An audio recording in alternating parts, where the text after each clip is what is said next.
Yo, what is going on, guys? One more here, bringing guys a brand new video, and we are doing another Busch Gardens video. Now, usually, you guys have noticed, I don't do Busch Gardens videos back to back, and I try not to do the same type of video back to back. I have been dealing with a little bit of an illness this week, and the Singing Avenue has pretty much taken away my voice. So until my voice comes back, we're going to do another Busch Gardens video, and hopefully, as the week goes on, I'll be able to actually return to my regularly scheduled programming with some music intertwined with everything. Today we're going to talk about something that I actually wasn't planning on talking about yet. Instead of going off fact, I say we theorize a little bit, and we can talk about the facts we do know, and we can theorize. And let's go right into what we think is going on at Busch Gardens. So if you don't know or you haven't seen, Busch Gardens is actually going through a lot of refurbishing right now. All the teacups have been removed from Turkish Delight and Festa Italia and are going to get refurbished and put back in a awesome thing, because that is such a classic ride that you could see some parks being like, who needs teacups anymore? Who rides teacups?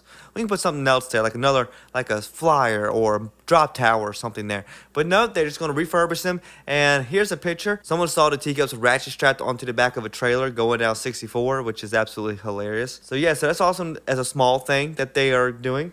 Also, Verbolten is shut down for a few weeks, and if you guys, I'm gonna pretty much call back to it this whole video. It's kind of a sequel video to what's happening to Busch Gardens on-ride effects. Verbolten is shut down for a few weeks for some maintenance and refurbishment, and there's some rumors going around that they're actually going to work on fixing some of the lighting in the building. Another rumor I've heard, some of the set pieces are expected to possibly be put back in the next few weeks because they had to get taken out, I think, to be refurbished, and then so much happened in that, and then they just never got put back in, and they just kind of got lazy because Verbolten ran. Hopefully that's going to be the case, and Verbolten can go back to its glory days, because there's still sometimes, apparently, I've seen from people where the effects inside are working, effects that I haven't seen in a while, but they're like, yeah, I wrote it and that was working. I was like, really? Why me? I'm just glad they are giving Verbolten some much needed attention. I've seen some people talk about this and they're like, we're not used to Busch Gardens doing this while people are there. And it's to go back to one of my points I made recently, which is Busch Gardens is now a year-round park. The maintenance and refurbishment that typically you'd see in the months of January to March when no one's there and the park is closed, you're seeing now at random points out the year where strategically and analytically it's the best time for it to happen. So I guess at Howl-O-Scream, not many people care to ride the teacups. I think they take that as an opportunity to refurbish the ride. And Verbolten, everyone's going to want to ride Verbolten at Howl-O-Scream. And I think Verbolten, with the themes of the wolves and the witch and the storm, kind of gets put on a pedestal at Howl-O-Scream because it's a ride that technically has jump scares in it. Them revamping it and making sure that the ride is running at more peak capacity. I don't think we're going to get everything back because it's only supposed to be like 3 or 4 weeks it being shut down. So I don't think we're going to get everything back, but if we get a little sliver of something back and then maybe the rest next year or something, I'll take it. But like I said, with the introduction of Dark Coaster, it gives Busch Gardens the ability to close down Verbolten and not really affect the flow of the crowds. They'll kind of offset each other. And with Dark Coaster, it's helping move the crowds a lot more. So if they close down Verbolten for a little while longer at another point, it's not going to be now, not going into Howl-O-Scream, which arguably is one of the busiest times of the year, this and Christmas Town. I think they just want to have it ready to go for Howl-O-Scream in a little bit better way. Probably they're trying to make sure they fix the actual jump scare at the drop track, because that didn't work, and you got to have that at Howl-O-Scream. So I'm hoping that they have that done. But the big thing that is happening is Loch Ness Monster is open for now. And I might have got you by the title of this thing saying, Busch Gardens is closing down Loch Ness Monster?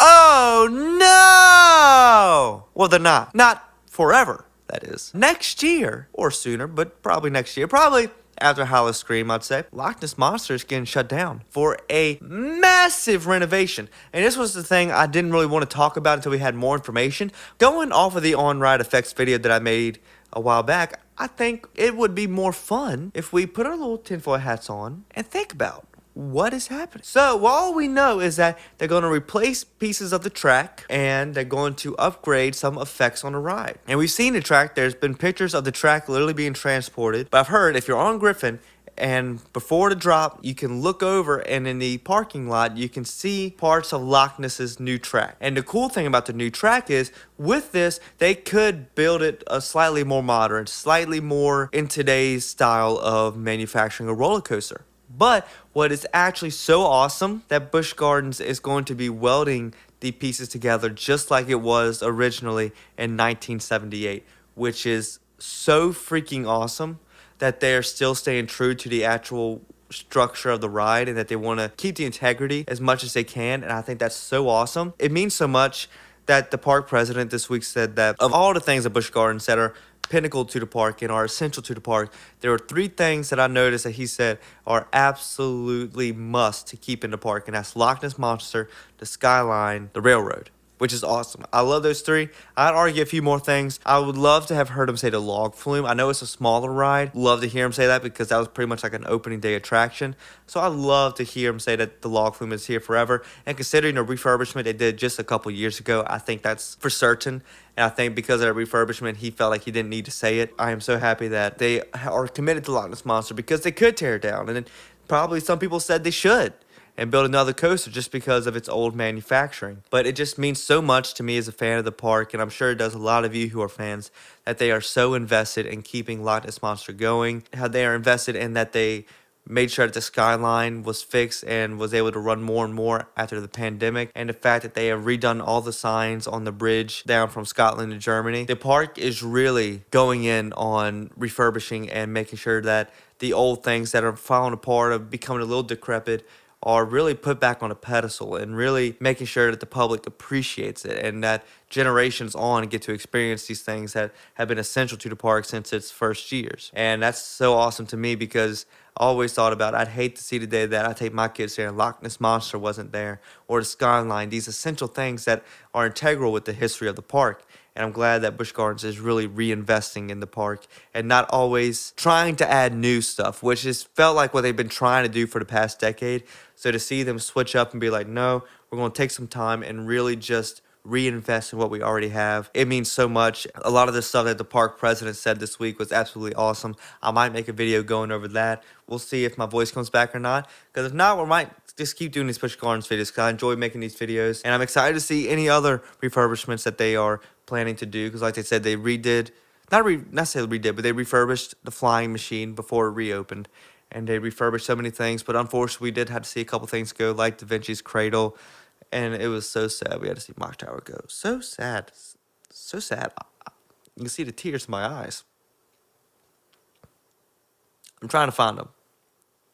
Yeah, they're not there. Da Vinci's Cradle was a little sad because that was an OG ride at Busch Gardens, so it was sad to see that one go. I want to get a little theoretical with this, is what effects could they be adding? Because we know the track, yes, they're going to redo some of the track, but what are they going to do inside? I think we're going to get the sound of the Loch Ness Monster back. I think we're going to get some lights in there. I don't know if we're going to get the full light up of the monster, or we might just get green lights, but if that's all we get, we take it. But I hope that they put fog back in the tunnel. Because ever since I found out a couple months ago that there used to be fog in there, I've just been like, and I've ridden it since, I'm like, I want the fog. I want the fog.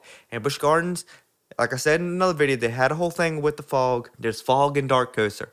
So obviously Busch Gardens is no longer shying away from using fog effects. And obviously at Hollow Scream, it's everywhere. So I'm hoping that maybe at Loch Ness Monster, they're going to put fog effects in there, because as you know, they are doing this renovation project next year in preparation for the 50th. Like I said in the On-Ride Effects video, don't count out them doing something to Loch Ness before the 50th. I'm not saying I'm a genius, but I ain't no dummy. But hypothetically, we could be getting all the OG effects of Loch Ness Monster and maybe some new ones back. And maybe liven up the ride in a way it hasn't ever been before, which is super interesting to think about. I think it'd be cool if there was some type of animatronic in the actual water of the Loch Ness Monster that you would see every now and then. I think that would be super cool. I think there's ways to do it. Will they do it? Probably not. But you really want to integrate the park and make it feel more alive, get something going under the water, like a Loch Ness Monster type animatronic thing, that would be peak. I'm hoping they do something. But if all we get is a couple upgrades to the ride to make it more OG and just lasting longer, I'm super excited for that. So let me know what you guys think about these couple refurbishments going around the park. I know it's kind of a small topic video, but like I said, times are tough. I don't really have my voice, so gotta find stuff to talk about, and luckily there's some stuff to talk about. So let me know what you guys think down below. Make sure to subscribe if you hadn't already. Make sure to like this video if you enjoyed. Make sure to hit that bell button down below so you're notified every single time I upload a brand new video to the channel. And my name is Will Morris, and I'm out. Peace.